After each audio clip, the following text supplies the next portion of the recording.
At just 10 years old, Amara Louise had already grown a hat far larger than her small frame suggested. She was the kind of child who held doors for strangers, who offered her lunch to classmates who forgot theirs, who paused to help elderly neighbors with groceries even when she had her schoolbooks tucked beneath her arm. Her mother often sighed Amara possessed a soul stitched from sunlight, warm, bright, and endlessly giving. But no one, not even her mother, could have imagined how that gentle nature would one day save a life she had unknowingly already loved. The day the story began felt ordinary, at least at first. It was a late summer afternoon in Atlanta, the kind where the sun set lazily in the sky and the air carried a sweetness from the magnolia trees. Amara had been walking home from school beside her mother, swinging her backpack and humming a tune that had no more beginning or end. The world felt safe, familiar, predictable. And then, as they passed the front porch of their house, the phone rang a frantic, trembling ring that felt different from the usual calls. Her mother hurried inside, answered the phone, and immediately froze.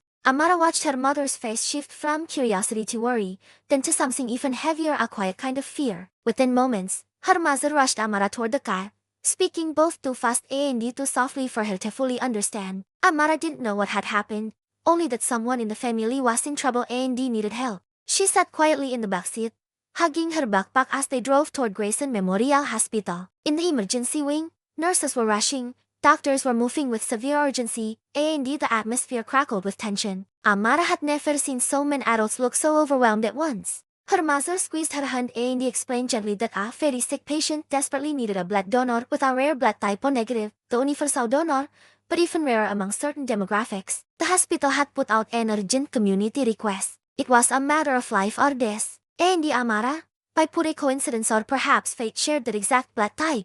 When the nurse asked her if she was willing to help, Amara blinked in surprise. No one had ever asked her to save a life before. She looked up at her mother, who knelt beside her, and brushed a soft hand through her braids. "You don't have to do this," her mother murmured, voice gentle but trembling. "But you can help if you want to." Amara didn't even hesitate. "Will it hurt?" she asked. "A little," the nurse sighed honestly. "But you might save someone's life." A little hurt was nothing compared to that. Amara nodded with the seriousness of an adult twice her age. "Okay, you want to help." As they led her through the hallway, she passed room after room filled with patients hooked to machines that beat rhythmically. She didn't know which one she was saving. She didn't know his face, his name, or the story of his suffering. All she knew was that someone needed kindness, and the kindness was something she never ran out of. In the small donation room, a nurse wrapped a warm blanket around her shoulders. Another gently cleaned her arm. The world seemed quieter here, softer. A machine hummed beside her,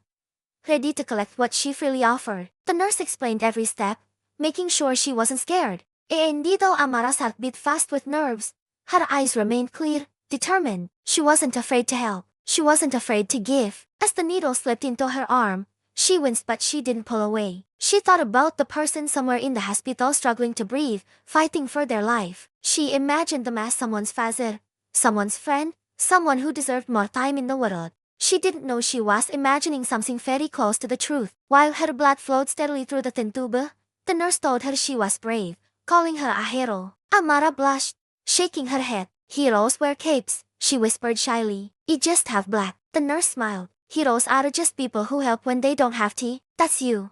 Her mother held her hand the entire time, whispering how proud she was. Amara only shrugged, her eyes drifting around the room, her mind wandering. She wondered if the person she was helping liked music. She wondered if they had grandchildren. She wondered if they were scared. She wondered if they would remember her name. What she didn't know, what no one knew yet, was that the man who needed her blood was lying unconscious 3 floors above her. A man with deep laugh lines around his eyes. A man who used to carve wooden toys for his daughter. A man who loved fishing but loved his family more. A man who, for reasons the universe had kept hidden until now, was tied to her in a bond far older than the afternoon sun, far deeper than chance. Her grandfather. A grandfather she had never met. A grandfather her mother had never spoken about. A grandfather who had been absent from her life because of wounds not physical but emotional wounds from old family conflicts, misunderstandings, and the time that had drifted too far. Yet despite the years, despite the silence, despite the distance, the blood flowing from Amara into the hospital system was proof that family ties do not break easily. They bend, they stretch, they fray, but they do not disappear. As her donation ended, the nurse carefully removed the needle and placed a small bandage on her arm. Amara looked down at it with a strange mix of pride and tenderness. She had helped someone she didn't know, someone who needed her, someone who now carried a piece of her life within their veins. She swung her legs slowly as the nurse offered her juice and a cookie. She smiled at the sweetness on her tongue, unaware of the sweetness she had just poured into the world. She had no more idea that her active innocence of pure, unfiltered generosity had just rewritten the future of her family. Meanwhile, 3 floors up, doctors were rushing the blood to a critical patient in cardiac distress. Machines beeped in panic. Nurses whispered prayers under their breath. Time felt like it was running out, but life was on its way. Her life, her gift, her blood. And in that moment, somewhere in the quiet space between science and fate, a connection was made, one that neither the 10-year-old girl nor the unconscious old man could yet feel. A connection that would soon change everything. While Amara rested in the small recovery area, swinging her legs and sipping orange juice, her mother stepped outside to take a phone call from the attending physician. The hallway was sterile and bright, but the news she received felt heavy enough to dim every light around her. She listened in silence, her hand covering her mouth, her heart pounding as the doctor explained the situation: the critical patient, the rare blood type, the emergency transfusion already underway. And then came the name, Mr. Elijah Lewis. The world froze. Her lungs forgot how to breathe. Her throat tightened, refusing to swallow the truth that crashed into her like a tidal wave. Elijah Lewis, her father, Amara's grandfather. The name she hadn't spoken in 10 years. The man she had once loved and then lost, not to death, but to distance, pride, and decisions that felt light at the time but hurt more deeply the longer she carried them. She pressed her back to the wall, eyes wide with disbelief. Memories she had buried long ago began to arise. Her father's warm laugh, the way he'd lifted her into the air when she was small. The arguments that tore their relationship apart, and the day she walked away intending never to look back. For years, she told herself it was better not to think about him, that she needed to protect her daughter from the pain she had endured. But now, her daughter had unknowingly saved him. Now she was giving him life. Her hands trembled as she hung up. She needed a moment, just one, to gather herself, to breathe, to rearrange her shattered composure. Then she slowly pushed open the door where Amara waited. The little girl looked up instantly. "Mama, is the person okay?" Her mother forced a smile. They're getting better because of you." Amara's face lit up with quiet pride. "Kid, I hope they're not scared." Her mother swallowed a hot lump. "No more, sweetheart.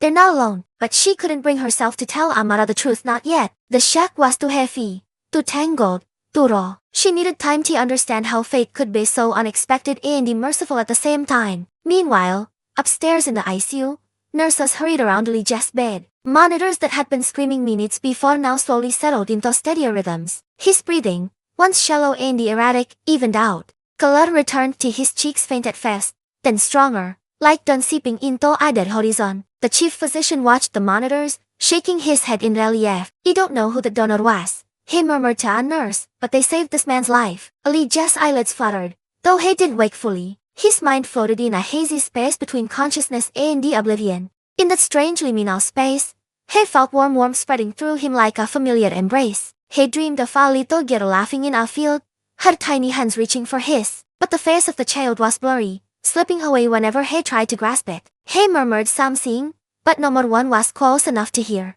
Hours passed. As evening wrapped its gold and blue hues across the city, Amara and her mother were finally allowed to return home. Amara slept in the backseat, exhausted from both school and generosity. Her mother stole glances at her in the rearview mirror, a thousand emotions colliding in her chest: pride, guilt, fear, wonder, and something she hadn't felt in a long time, hope. That night, Amara slept peacefully without knowing she had rewritten her family's history. But her mother lay awake, staring at the ceiling, replaying every choice she'd made that had kept Elijah out of their lives. She had never meant to close the door forever. She simply wanted space to heal, space to grow, space to protect her daughter from the chaos she had grown up with. But life, in its strange wisdom, had braided their fates tighter than she ever expected. The next morning, after dropping Amara at school, she drove straight to the hospital. Her fingers shook as she made her way to the ICU. The room was quiet except for the steady beeping of machines. Elijah lay pale but alive, his chest rising and falling with a slow but steady rhythm. She stood beside his bed, holding the guardrail for support. He looked older, so much older. The years had carved deep lines into his face, sprinkled frost through his beard, and dulled the strength she remembered. Yet in the stillness of the room, she also saw traces of the men who once read her bedtime stories, who taught her to ride a bike, who held her when she cried. She hadn't expected the sight of him to hurt this much. The doctor entered quietly behind her. "He's stable," he sighed softly. "Your daughter's donation made the difference." She nodded, swallowing the tightness in her throat. Thank you, she whispered not just to the doctor, but to fate itself. Would you like to stay with him? The doctor asked gently. She hesitated. You don't know. We haven't spoken in years. That doesn't make your presence meaningless. He sighed. Sometimes people wake because they hear a familiar voice. She stood silently for a moment, absorbing his words. Then she stepped closer to the bed. Daddy. The word felt foreign on her tongue after so long, yet familiar enough to sting. You weren't supposed to come into my world this way. Elijah stirred, only slightly, but the slight movement sent a shock through her heart. Her breath trembled. There's someone you need to meet, she whispered. Someone you should have known all along. She reached out, hesitating before gently touching his hand just for a moment, just long enough to feel the warmth returning beneath his skin. You have a granddaughter, she murmured. Her name is Amara. Andy, she saved your life yesterday. The truth hung in the air like a sacred confession. Heaven forgive me, she whispered, pressing her forehead against her hand, for keeping her from you. I thought he was doing the right thing, but maybe he was wrong. Her tears fell silently. Downstairs in the pediatric wing, Amara's drawing from the day before one she had made while waiting still sat on the counter. A bright, colorful picture of a big smiling head holding hands with a smaller one. She titled it, I helped someone today. Randy, she had more than she knew, more than anyone could have believed, because this was no more stranger she had saved. This was blood meeting blood again after a decade of silence. This was fate mending a bond time had not fully broken. This was the beginning of healing a family split by years of pain. A 10-year-old child had done what adults could not. She had bridged that distance without knowing there was one. And soon, the truth would reach her heart, gently carried on whispers of relief, gratitude, and the love she never knew she had saved.